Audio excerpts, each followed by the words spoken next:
Nakakaburol na sa chapel ng Quezon City Police District ang pulis na pinatay ng mag-asawang kapwa-pulis sa Camp Bagong Diwa sa Taguig.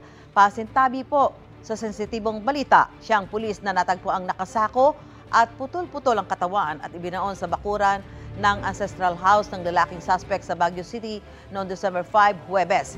Hindi muna nagpaunlak ng panayam sa GMA Integrated News ang kanyang pamilya, pero sa inilabas nilang statement, tinawag nilang massacre ang nangyari sa kanilang padre de pamilya.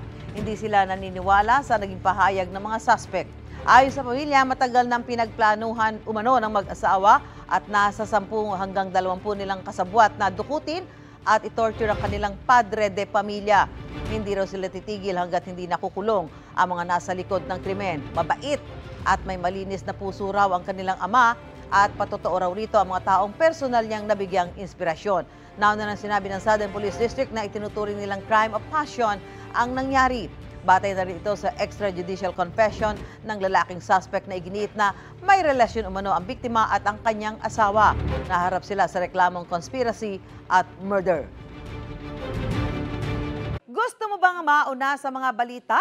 Mag-subscribe na sa GMA Integrated News sa YouTube at tumutok sa unang balita.